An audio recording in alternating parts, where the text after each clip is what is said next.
Ok, gracias. Ya, beso, gracias igual, chao.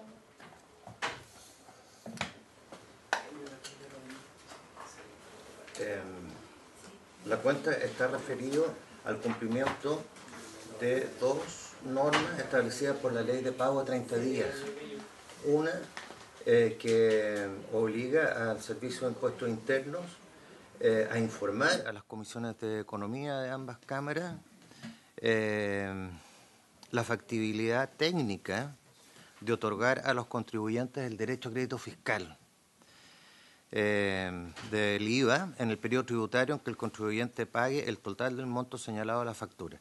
Esto fue establecido en el artículo 2 de la Ley sobre Pago de 30 días y este es el primer informe que emite el Servicio de Impuestos Internos.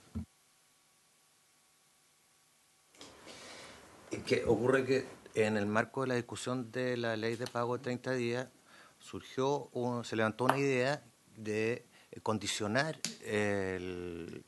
la devolución del IVA al pago efectivo de la factura. O sea, el crédito IVA al hecho de que fuera pagado efectivamente. Exacto. Pero plantearon que no estaban dadas las condiciones, que faltaban elementos, y sí se acordó dar un tiempo para que el Servicio de Impuestos Internos estudiara la factibilidad técnica de implementar ese sistema. Esa es una de las normas. Y la otra norma... Habría que estudiar. Sí, llegó ayer y es un documento bien extenso. Sí, es muy pesado, muy pesado. Costó harto recibirlo, pero sí, se lo vamos a hacer llegar, aunque sea un pendrive, y se lo vamos a instalar a cada uno de los senadores y queremos subirlo también al SIL.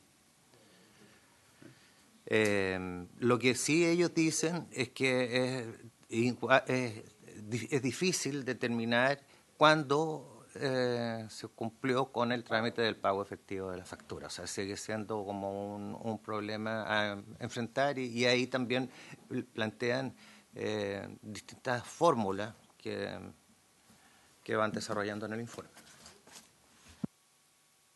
Pero en lo concreto hoy día no puede. Es decir, hoy día funcionarían sobre la base de la denuncia, de que efectivamente algún prestador de servicio que no se le haya cancelado la factura y haya hecho uso del crédito fiscal. Y habría que ver... No hay cambio, sigue siendo como siempre. Sí, absolutamente. Es bien raro que el Servicio de Impuestos Internos no tenga algún mecanismo para detectar, porque al menos el que debe pagar puede establecer un mecanismo de información. Creo que aquí es evidente que no tienen voluntad de poder hacer efectivo ese crédito. Lo que pasa es que al final esto, en mi opinión, como todas las normas tributarias, la norma es que tú solo puedes aplicar créditos si es que pagaste la factura. Y esa es la obligación. Si te fiscalizan, es como decir que es gasto y que no es gasto. Si te fiscalizan en una revisión de IVA y tú aprovechaste el crédito cuando no debías, multa. Sigamos por la cuenta. Y el otro informe también referido a una obligación impuesta por esta ley, pero en este caso a la Comisión de Economía, es respecto de cómo ha funcionado el registro que creó la ley sobre pago de 30 días. ¿Registro para qué? Claro, registro respecto de aquellos convenios donde el plazo de pago es superior a 30 días, es distinto a 30 días, para hacer un seguimiento si es que con esa norma no se está, de alguna manera, incumpliendo el objetivo, el espíritu de la ley. Y lo que sí ellos en este oficio le solicitan, cumplen con este propósito, pero también solicitan un plazo, una amplitud del plazo, dice como máximo hasta el 16 de marzo, fecha que coincide con la entrega de la evaluación del registro creado en este inciso, para dar una completa respuesta a las materias indicadas. Gracias, señor secretario. A propuesta de la Secretaría de la Comisión, vamos a definir en la primera semana de marzo dado que ambos temas se originaron en esta comisión en la discusión del proyecto de ley, de que podamos tener una sesión especial, invitando a quienes dan origen a estos documentos para que nos puedan explicar y poder tener una sesión especial en esa semana de marzo. Así que vamos a definir la fecha, si es que tenemos receso. Lo contrario puede ser en febrero.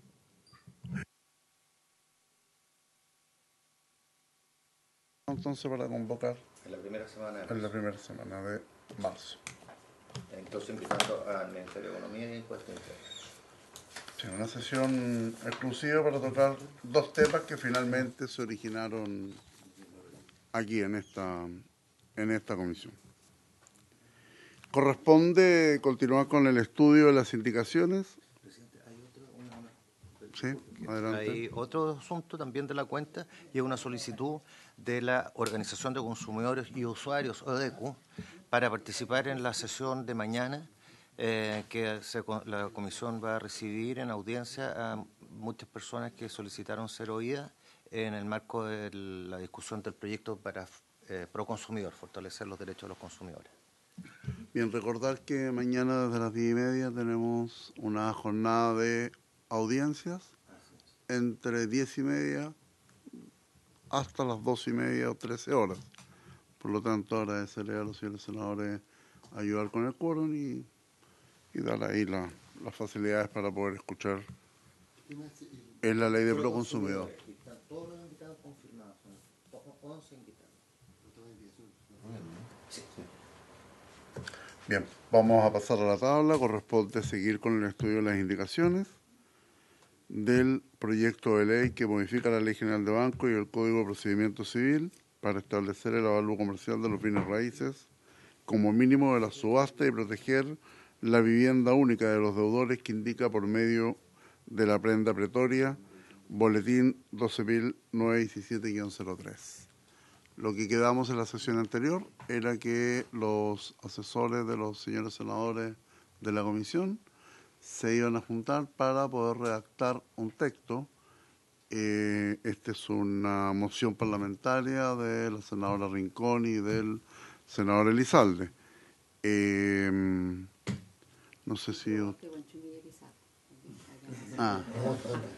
Entonces, finalmente, no sé si estará el asesor de la senadora... No sé si estará el asesor de la senadora Rincón. No, pero está acá el equipo. Está el equipo para que finalmente... Trabajamos en equipo, así que está... Sí. Muy bien, pues. Entonces, la idea es que primero se haga una explicación. Primero revisemos todo para... Sí, pero la idea es primero hacer una relación, señor secretario, del punto en lo que quedamos en la sesión anterior, para luego evaluar la... Exacto, evaluar también el acuerdo que lograron los asesores y tomar las decisiones finales. Presidente, podríamos repartir a través de Secretaría. Este es el cuadro con los acuerdos de los asesores. Perfecto. Carlos. Ok. Presidente, acá César nos entregó un cuadro de trabajo con las propuestas del senador Galilea y la senadora Rincón. Aparte del boletín comparado donde están las indicaciones oficialmente presentadas. Tienen que sacar copias. Por favor. Presidente, yo lo que sí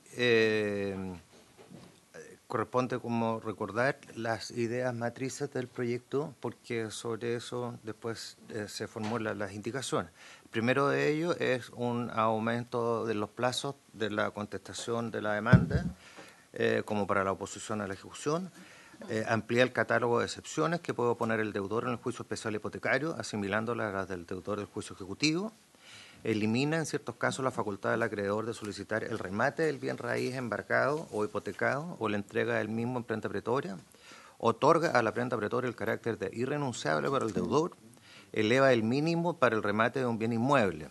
lo que plantea el proyecto, las indicaciones tienen otras fórmulas alternativas también, dice, desde el avalúo fiscal a su valor real en el mercado inmobiliario o avalúo comercial, judicialmente determinado por peritos independientes designados por el tribunal, elegidos por los que figuran en la lista de peritos judiciales. Y finalmente garantiza que el número de avisos y el plazo de publicaciones para la realización de nuevos remates permitan una adecuada publicidad, eliminando la reducción de los plazos legales a la mitad a partir del segundo semestre. ¿Se ofrece la palabra? ¿Senadores? ¿Se ofrece la palabra de los...? Habíamos visto que en general había acuerdo con el tema de los plazos. Hay que ver sí, los guarismos, pero está de acuerdo en los plazos. Y había acuerdo con el garantizar, o sea, aumentar el mínimo para el rebate. Exacto. Hay que buscar la forma. Y también yo creo que había acuerdo que lo que habíamos pretendido con el proyecto 3 de la prenda pretoria, cuando vinieron todos los expertos, parece que era un poquito engorroso y podía ser incluso perjudicial para el propio deudor, porque la garantía hipotecaria iba a perder valor por producto de la administración que significaba eso. Entonces vamos viendo sobre esa base y vamos aprobando los temas. Vamos a trabajar con... ¿Qué comparado? ¿Con el comparado de la...? Hay que trabajar con el comparado oficial de la comisión, sin perjuicio de como trabajo de apoyo, este otro documento que contiene más ideas, se desarrollan los fundamentos de las indicaciones. Se están sacando las copias. Bien, comenzamos entonces. Por ejemplo, en materia de plazo, que son... Acá dice propuesta Durana Galitea. Ese es el que van a sacar copias. No lo tenemos todos, pero estamos de acuerdo Ya, pero en la indicación de ustedes. lo que dice propuesta Rincón es comentario sobre la propuesta Durana Galitea. Sí, yo quisiera proponer que los asesores que estuvieron trabajando se pudiesen sentar a la mesa y nos apoyaran en esta discusión.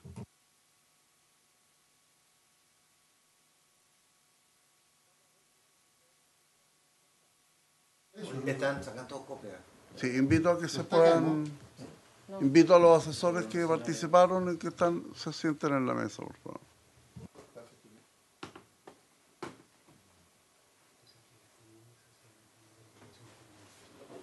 Sí, por supuesto. Exacto. Gracias, secretario. Partamos con la Como indicación. secretaría proponemos una fórmula de, primero, hacer presentes las indicaciones que se presentaron formalmente dentro del plazo. Ya. Y después trabajar con algunas proposiciones que puedan ser distintas y que se enmarquen dentro de la propuesta de la indicación. Y en ese sentido, las primeras indicaciones son del senador Durana respecto del artículo 459 sobre plazos para oponerse a la ejecución, de aumentar esos plazos. Actualmente son 4 días para oponerse a la ejecución. La proposición es aumentarlo a 8 y la ampliación del plazo en el caso de que el requerimiento se haga, se hace dentro del territorio jurisdiccional en que se ha promovido el juicio, pero fuera de la comuna del asiento del tribunal. En ese caso, aumentarlo 2 días más. Claro. Para hacerlo concordante sobre el plazo. Sí. Está bien. La norma actual son 4 días, ¿cierto? Sí. El proyecto... ¿Cuál es el comparado que estamos trabajando? El oficial, el de que dice Secretaría de la Comisión de Economía. ampliarlo a 10. El proyecto plantea, claro, ampliarlo a 10 y las indicaciones lo rebaja. Entonces quedarían 8, ya se ampliará en 2 días, si el requerimiento se hace dentro del territorio que se hace un juicio, pero fuera de la comunación. Sí, 2 días son fuera del radio de la comuna. ¿Y 8 o 10? ¿Sí? ¿De 8 o 10? Ya. Ahí antes era 4 y 4. Sí. Era 4 4 más 4, ahora es 8 más 2. Más 2. Se aumenta a 10, pero en realidad... Votemos una persona. Yo me tengo que ir a las 10, tengo otra. Ya, no tengo ya. Bien. Ya, eso ¿Unánime? Sí. 8 más 2. Sí. ¿Unanimidad, senador Galileo? ¿Al 8 más 2? Bien. Señor secretario. En este caso es el plazo para formular oposición. El proyecto de ley plantea aumentar los 8 días actuales vigentes a 15 y usted, senador Durana, propone una indicación para rebajarlos a 10. Pero aquí hay propuestas, ¿podría plantearla tú? La indicación efectivamente dice a cambiarlo por 10, pero en este comparado que nos entregaron ahora dice que la propuesta es 12. Entonces, no sé cuál es la indicación, dice 10 en todo caso. Del senador Durana. Del senador Durana. Se le ofrece la palabra a don César. La palabra del presidente, o sea, es que la idea, como siempre, es ampliar los plazos, pero tratar de llegar a un acuerdo. Entonces, el plazo consensuado con el asesor de la senadora Rincón es el que establece el comparado que hemos acompañado hoy día, que sería 12. Se ofrece la palabra, señor senador. De 8 a 12, no de 8 a 15. De 8 a 12. Sí, yo voy a aprobar. Ya. Vamos a aprobar con modificaciones. Ok. En votación unánime. 2. Así que quedan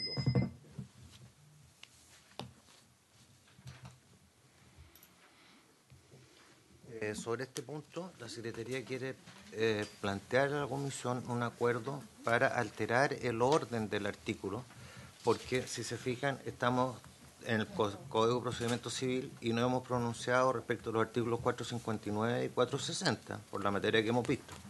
Pero después el mismo proyecto se refiere al 444.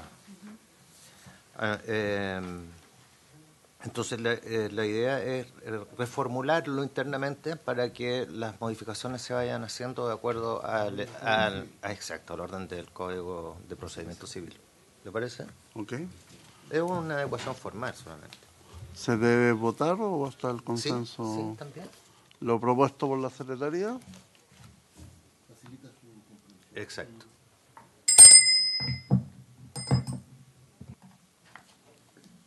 Tiene la palabra.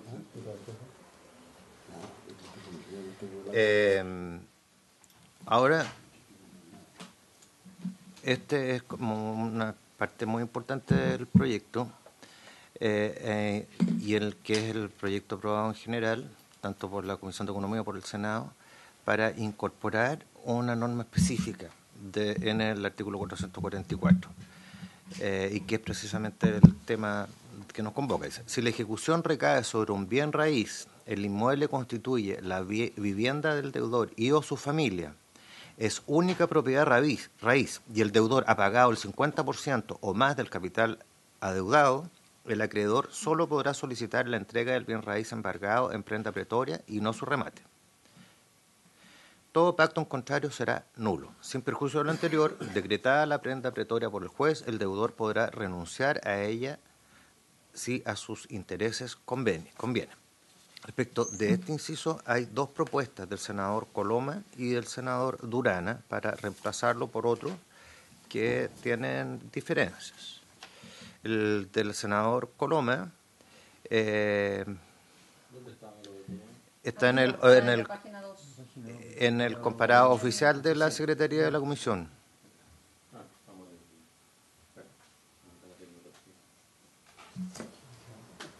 No me mire así.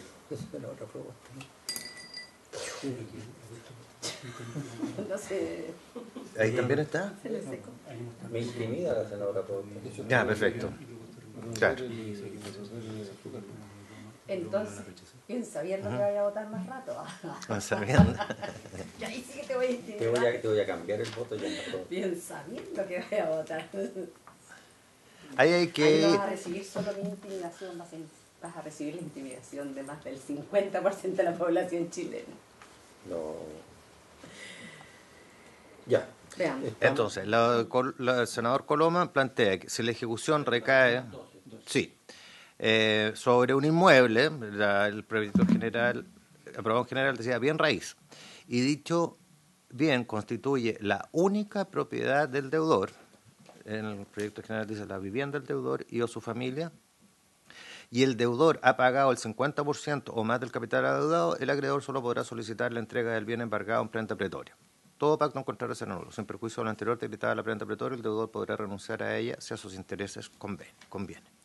Y luego hay una indicación del senador Durana, pero que acá en el comparado que nos entregaron como propuesta, viene fusionado con ideas del senador Galilea y también una propuesta de la senadora Rincón. Pero, perdón, en el comparado original el senador Durana tiene una... Tiene una, sí. ¿La damos lectura? Que es sobre 3.000 unidades de fomento. Exacto. Menores de 3.000. Claro, acá en la indicación del senador Durana... Cambian el concepto de Hay una única mala propiedad. indicación porque dice, constituye una vivienda y Constituye una constituye única. la única. ¿Dónde está ¿Damos la- lectura? A la indicación del senador Durana. Dice, si la ejecución recae sobre un bien raíz cuyo avalúo fiscal no exceda de las 3.000 unidades de fomento, el mencionado bien inmueble constituya la vivienda del deudor, siendo su única propiedad raíz, y el deudor haya pagado el 50% o más del capital adeudado, el acreedor no podrá solicitar su remate sino después de haberse producido más de 6 meses continuos de mora y el deudor se niegue a reprogramar dichos periodos sin pago, trasladando su vencimiento al final del cronograma original de pagos.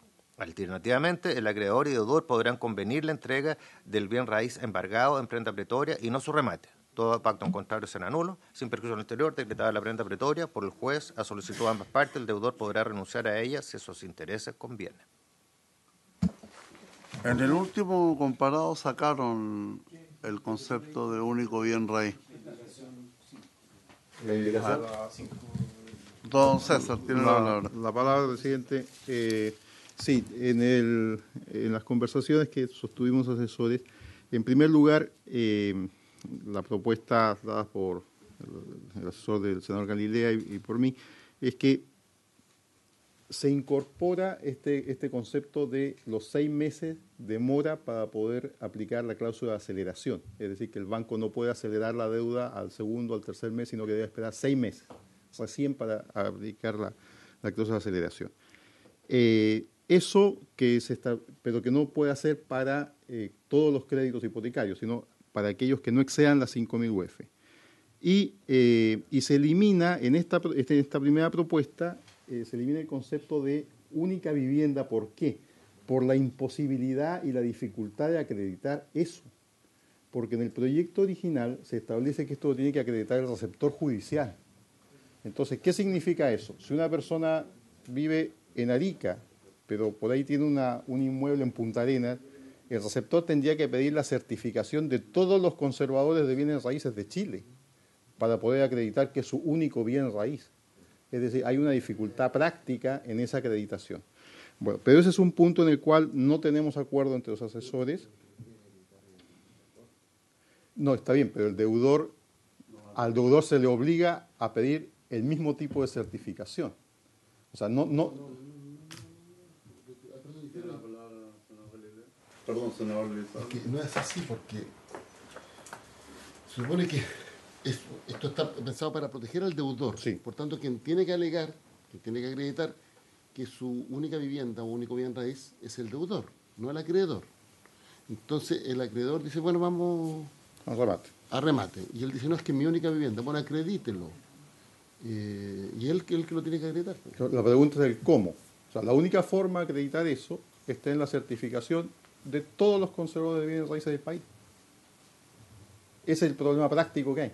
¿Por qué? Porque la otra forma, que también la discutimos, es ver qué dice la carpeta tributaria del deudor. Sí. Pero la carpeta tributaria del deudor no es siempre confiable y no necesariamente es actualizada en relación a los bienes inmuebles, porque puede haber personas que no hayan dado de baja un bien y sigue apareciendo en la carpeta.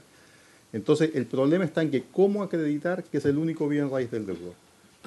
No hay una forma. ¿Y cómo acredita que es la vivienda? El receptor acredita de que la persona en los hechos vive ahí. Ese es un tema de hecho. El otro es un problema de registro y ahí está la dificultad de cómo acreditarlo. Eso es lo que se vio. Por eso los dos asesores del senador Galilea y yo, digamos, y el senador Durana, coincidimos en que hay un problema práctico ahí, que eso no debe ser. Una persona podría tener varias viviendas y se podría acoger a esta, claro, en la medida que vive ahí. Claro, en la medida que vive. Puede tener más propiedades, pero vive ahí. Entonces lo que se va finalmente a registrar. Ya, pero cada vez que lo demande por una deuda se deberá ir a esa casa. Bueno, pero hay un... Claro, o sea... Sí, pues. ¿Ah? La redacción del senador Durana era más explícita, decía que sea su vivienda y única propiedad raíz. Sí.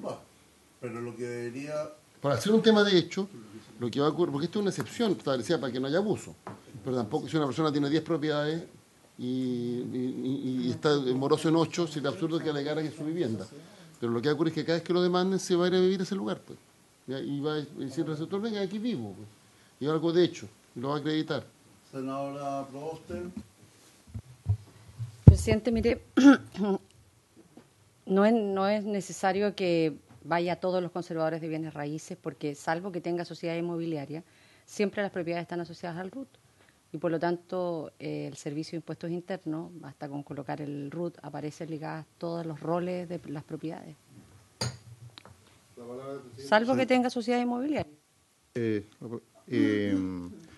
Lamentablemente, en el tema de los RUT, si la persona no ha dado de baja un bien raíz, sigue apareciendo en su RUT asociado en el servicio de impuestos. Entonces, no es...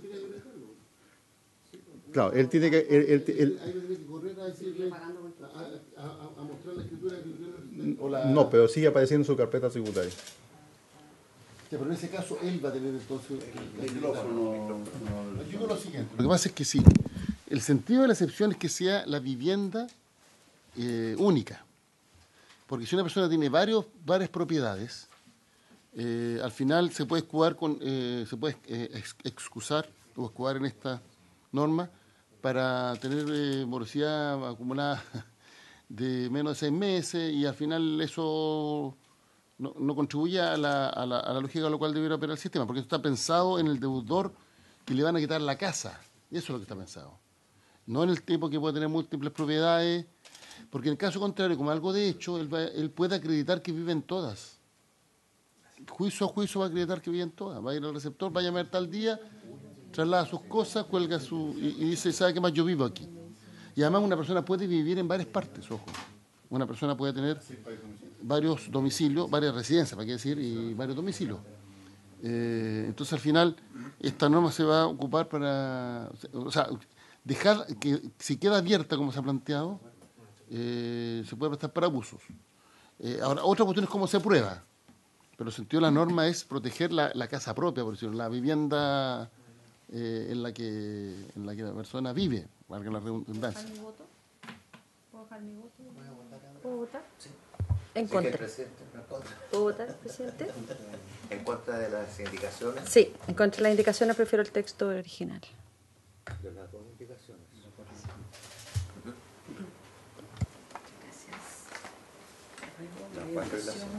Si le diéramos, ¿por qué? No sé si... Tiene la palabra el senador Elizalde. Con micrófono. Lo segundo tiene que ver con el límite de las 3.000 UF o 5.000 UF.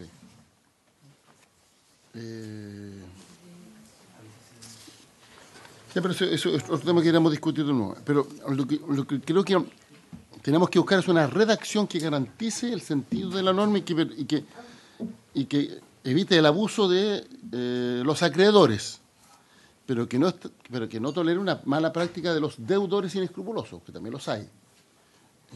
Y creo que la redacción, al hablar de una vivienda, como algo de hecho, podría una persona efectivamente acreditar que vive en 10 partes distintas. Además va a ser juicio a juicio. Cada vez que lo demanden, se va a ir a vivir a ese lugar. Lo acredita con el receptor, listo. Lo demanda por otra deuda, se va a vivir a ese lugar y lo acredita. Entonces creo que queda abierto. Entiendo que hay un problema de prueba, que hay que ver cómo se resuelve. Si pudiéramos buscar una redacción, presidente, por último, pero para evitar que la norma no pierda el espíritu con el cual fue planteada. Bien, yo creo que los puntos que nosotros tenemos que considerar, primero la definición del valor mínimo. ¿Ya? Que no está en el texto Claro. Entonces, ¿están de acuerdo en 3.000 o 5.000 UF, señores senadores? Lo que pasa es que hay que ir tomando definiciones. Primero, en razón al monto máximo que puede tener la vivienda para tener esta característica. Ese elemento Micrófono, señor. Lo que plantea el presidente es que la comisión defina un elemento que actualmente no está, pero sí está en las propuestas de las cuales se han dado lectura, de que este único propiedad raíz del deudor tenga un determinado valor o esté dentro de un rango. No, sobre ese punto yo voy a apoyar la propuesta de la senadora Rincón, pero entiendo que estoy en minoría. Y por tanto, claro, va a quedar en el límite 5.000 UF, pero yo estoy... Estaríamos en empate. No, porque... Todavía no se abre, ¿no? El asunto. Ya, pero lo segundo, pero quiero plantear otro tema, que es que, a mi entender, hay que precisar la redacción después de 6 meses continuos de mora. Porque si bien los pagos se imputan en orden correlativo, eso tiene que quedar explicitado. A propósito de la norma, no sé cuál es la norma, pero hay una norma que regula pero yo haría mención expresa a esa norma. Porque en caso contrario lo que podría ocurrir es que cada 4 meses se paga una cuota y se diga que no existe la morosidad por 6 meses. Hay una norma, me parece, que tenemos que ver, no sé si la Secretaría podría buscarla, que señala que los pagos se van imputando correlativamente. Por tanto, cada vez que uno realiza un pago es a la cuota vencida más antigua, podríamos decir. Pero en este artículo yo haría mención expresa a eso para que quede claro cómo se cuentan los seis meses. O otra posibilidad es que sea 6 cuotas morosas, que no necesariamente sean 6 meses. ¿Ah? Que no necesariamente sean consecutivas para evitar la burla que al final cada 4 meses o cada 5 meses se paga una cuota y se dice que no existe la mora continua. Eso a mi entender hay que haber precisado. Sí, la palabra, presidente. Sí, en relación al primer punto, de acuerdo, podemos hacer referencia a la norma, intentar una nueva redacción y proponérsela, pero en relación al segundo, el problema es que como son créditos de 20, 25 años, 30 años, en 30 años una persona sí puede haber mucha probabilidad de que en 6 meses haya incurrido discontinuos, haya incurrido en mora. Entonces, el aplicar la cláusula de aceleración al 6º mes que entró en mora, independientemente de la continuidad, puede ser un poquito peligroso y riguroso. Entonces, por eso es que establecer el plazo de 6 meses para que se aplique la cláusula de aceleración, recién considerando que es un crédito hipotecario, pero hacer la referencia a la norma que usted menciona en relación a la imputación del pago. Una nueva redacción se la propongo. Porque en el caso tuyo es aleatorio en el tiempo. Está bien lo que dice Álvaro. Si tú fueras pagando cada 4 meses, en la redacción actual, si un deudor pagara cada 4 meses, nunca cae en la mora continua. Entonces, efectivamente, hay que buscar una redacción correcta a ese. Y creo que hay alguna circular o hay una normativa bancaria respecto de esto, para que lo busquemos. Perdón, dice mora continua. Sí.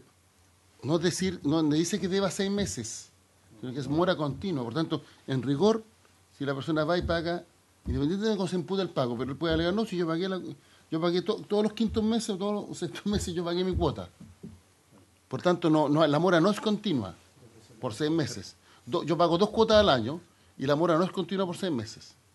Independientemente de cómo se imputa. Entonces ahí se podría producir una burla. Entonces, ¿qué es lo que dice la persona? Dice, porque si sumamos todo esto, dice, donde vivo, tengo 10 propiedades, pero donde vivo, y pago 2 cuotas al año de las 12, entonces no, la garantía pierde sentido. La redacción, a mi entender, quedaría mal. Y por tanto tiene que ser precisada para evitar, en este caso, el abuso de deudores inescrupulosos a cuya protección no está orientada esta norma. La norma cuando la propusimos, este proyecto de ley cuando lo propusimos, era para proteger a los deudores, digamos, a los pequeños, digamos, no los vivos que tienen otro tipo de situación. Está bien, Pero vayamos decidiendo por parte esto. Pero hay un tema que es relevante también. Por eso la importancia del único bien o del bien raíz, que es donde vive su familia. porque a la larga, si una persona tiene 2 o 3 créditos hipotecarios, se podría dar la figura de lo que usted menciona, senador, pero es que nosotros a quienes estamos ayudando es a aquellas personas, y por eso hacemos mención, cuyo valor no sea superior a 5.000 unidades de fomento, o 3.000, y que además sea el único bien raíz donde viva esta persona. Entendiendo que en el resto de las situaciones donde una persona pueda tener 2 o 3 créditos hipotecarios en simultáneo, o 2 o 3 propiedades, obviamente no caería en la norma que estamos discutiendo. Creo yo. ¿Cómo seguimos, señor secretario? Vamos algunos temas, por lo menos. ¿Sabes lo que pasa? Es que, claro, no hay ni el proyecto original, ni las indicaciones formalmente presentadas se refieren al monto de la propiedad. ¿Sí? Que apareció La del senador Durana, disculpe, sí, la original mía, y después está en el consenso, de aumentarlo. ahí no hay consenso. Entiendo que si el senador Durana propuso una indicación con 3.000, Sí, tiene razón. podemos eventualmente, o sea, si hubiera, yo no comparto el criterio, pero si hubiera mayoría, podría acordar 5.000. Sí. Porque la indicación ya puso el tema y el guarismo, la comisión lo puede cambiar.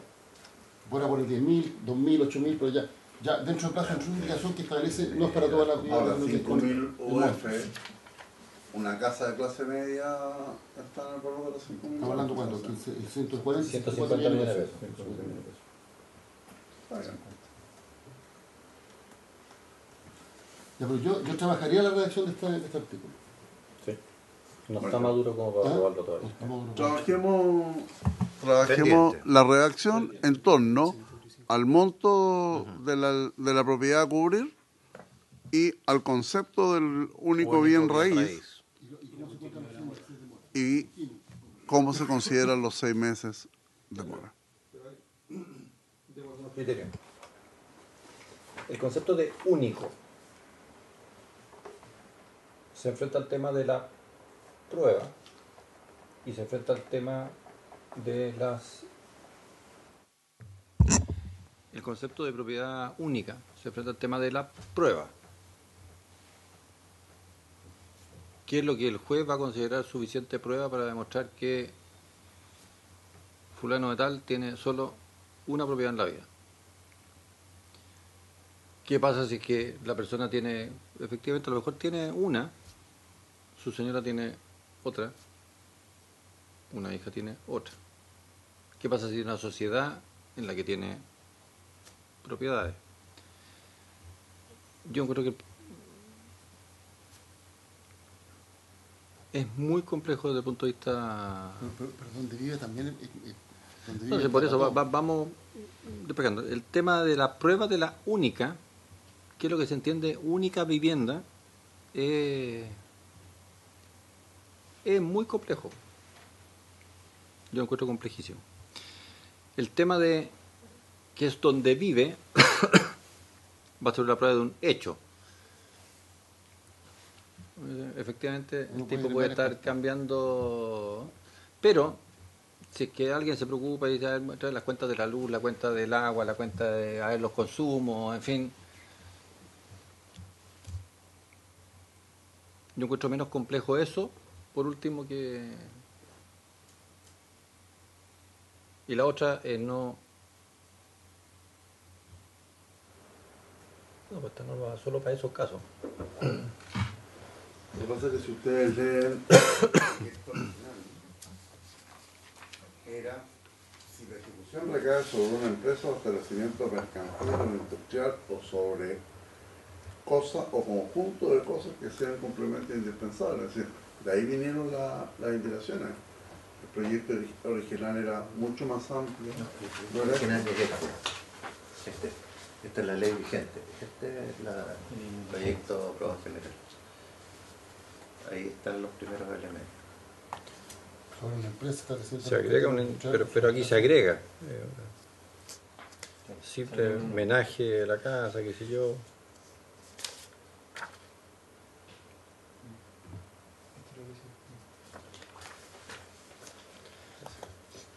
Entonces acá tenemos que pensar bien cómo, si aquí lo que se está buscando es darle una, entre comillas, protección adicional a la persona que tiene una sola casa en la vida, que vive ahí, que es se un yo. tema de prueba, es un tema de prueba.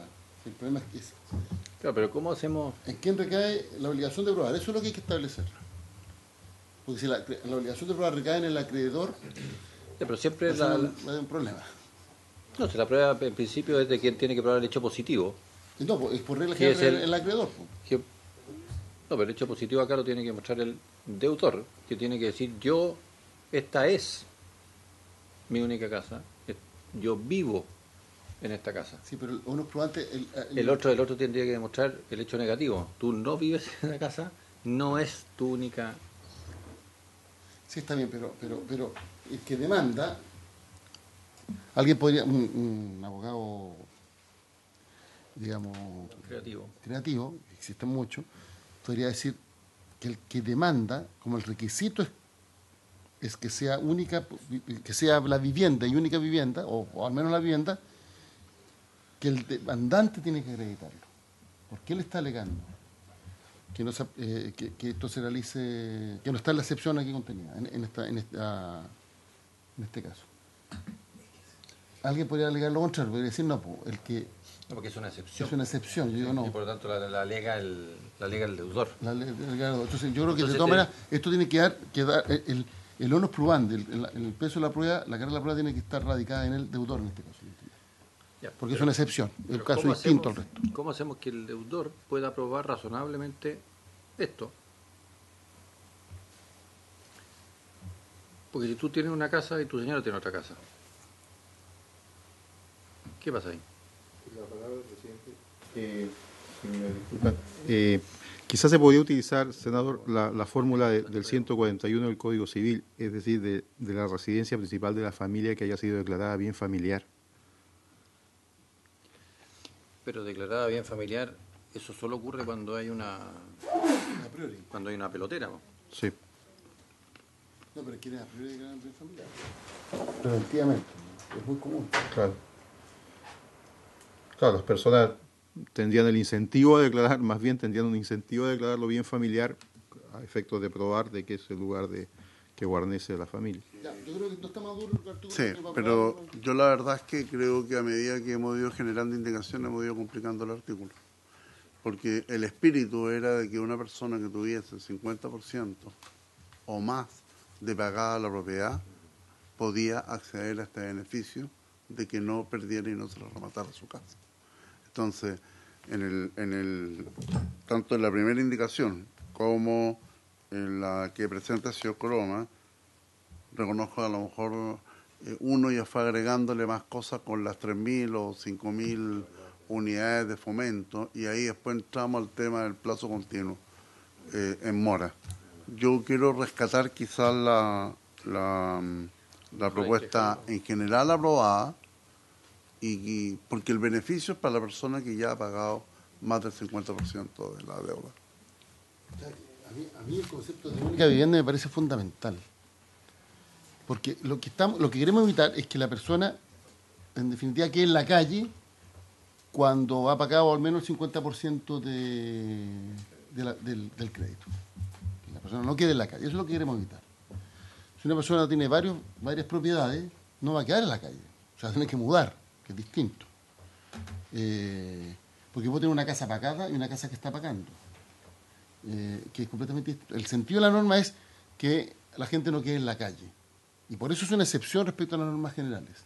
Y por tanto, tiene que ser acotada y tiene que ser muy protectora, podríamos decir, respecto de el sentido que la gente no quede en la calle. Pero una persona que puede vivir en un lugar, pero tiene otras propiedades, no va a quedar en la calle. Si tiene propiedades y las está arrendando y vive en otra propiedad y no paga esa, bueno, lo que tiene que hacer es cambiarse a aquellas que está arrendando. El sentido de la norma, reitero, y por eso sí se propuso, es que la gente no quede en la calle. Pero existen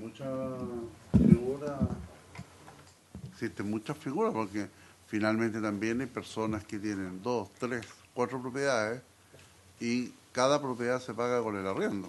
Entonces cuando la cadena de la bicicleta se corta, ahí es donde finalmente viene el problema, pero esa persona en general está asociada a un RUT.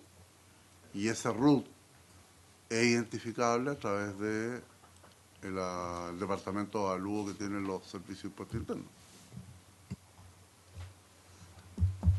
Señor secretario, dejemos la norma a redacción y continuamos por lo que sigue.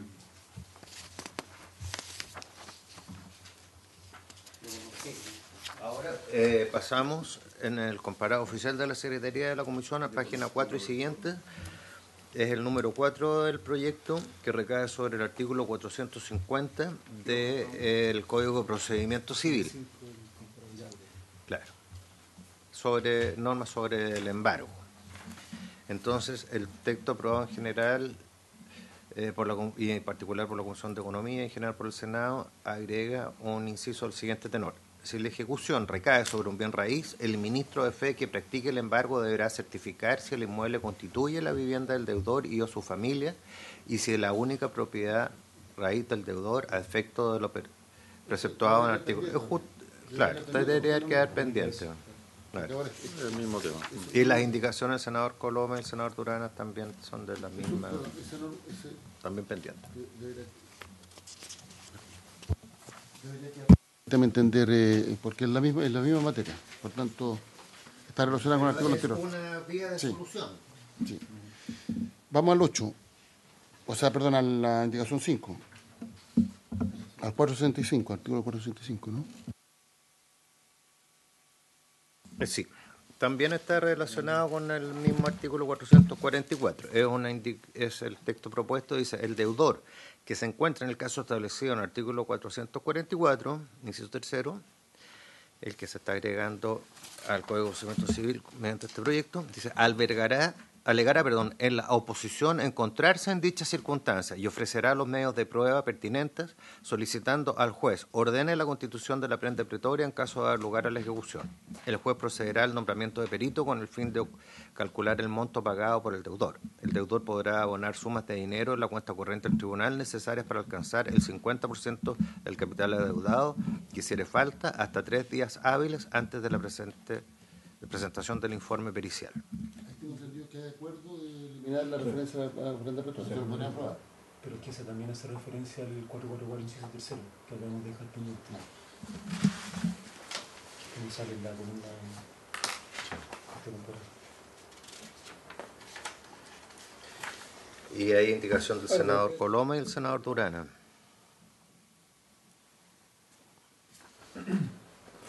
Ya, sí, Vamos al... Al final en la reacción de esto, el deudor alega. Sí, por supuesto. Sí. Ofrece prueba. Y realmente el juez dice no, sí, es suficiente prueba de que esto es su única vivienda o de que usted vive aquí. Sí. Aquí sí. Entonces, como la prueba de la propiedad es más objetiva y compleja, yo se la sacaría, pero ahí es donde yo vivo, de constitución familiar. Pero presenta testigo y dice que hay, pues chao, testigo. Y va a presentar testigo. Esto es muy fácil. Sí, porque hay las 5 demandas y las 5 demandas tienen testigo de que hay. Y puede que el tipo viva en 5 partes. Pero el lunes, ¿cuántos tipos tiene lateral? Y si no, yo vivo aquí, pues el lunes pido acá, el martes acá, el miércoles allá.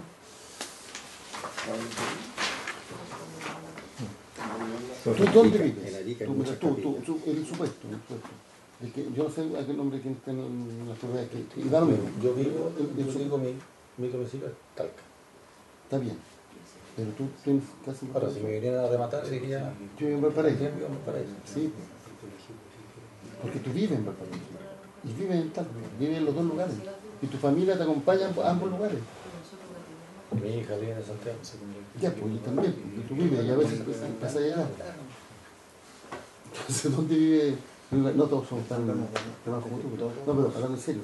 Pago arriendo en todas partes. Tú vives en 3 lados. Y pago cuenta en todos lados. Y las cuentas llegan a 3 lados a tu nombre y el cable está en las 3 casas a tu nombre. Con matices, ¿no? Por ejemplo, usted en su indicación elimina el hecho. Ya, sigamos entonces. O sea, ahí hay un tema que se puede permitir para la U. Y en ese caso no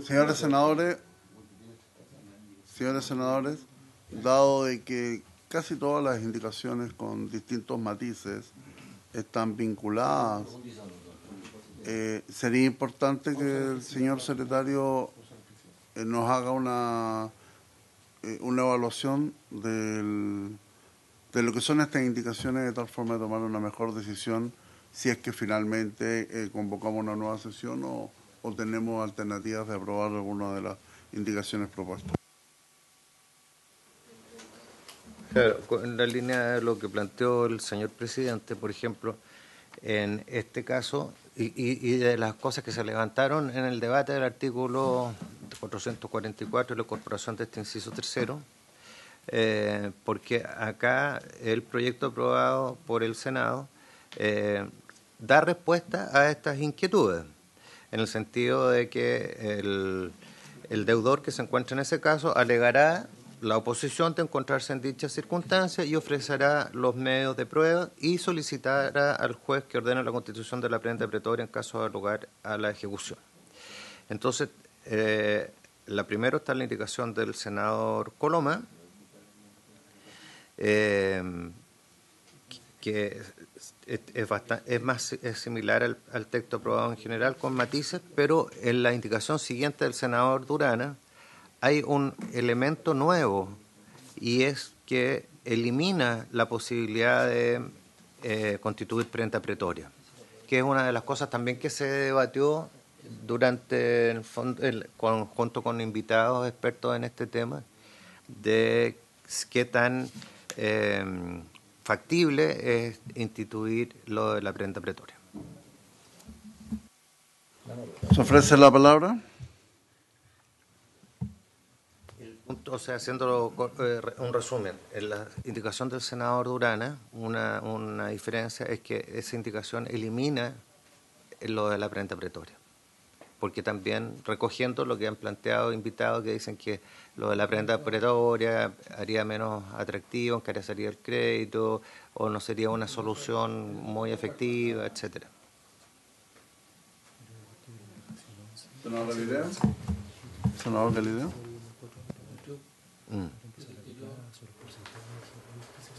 Sí. Le pediría a los asesores que sigamos. Hay que pausa reflexiva. Y que volvamos, ojalá, con algo Yo creo que el más. trabajo está bien bueno. Porque sabemos dónde están los nudos, que son más bien de técnica legislativa. Entonces, tratemos de mejorar ese aspecto y llegar con buenas propuestas para la próxima semana. Yo estuve viendo la minuta que armaron, o sea, el comparado que armaron los asesores. A mí me parece que es muy bueno el trabajo que hicieron. Eso no obsta que hay temas que... En las terminaciones, como se dice, ¿no? En las horas gruesas está muy bien, pero en las terminaciones siempre se puede corregir algo. Y porque además estamos con algo que es del corazón del proyecto que tiene que ser resuelto en un sentido. Si es su única vivienda, si es donde vive. Yo reitero lo que señalaba, una persona puede vivir en varias partes. Y ni siquiera es fraude.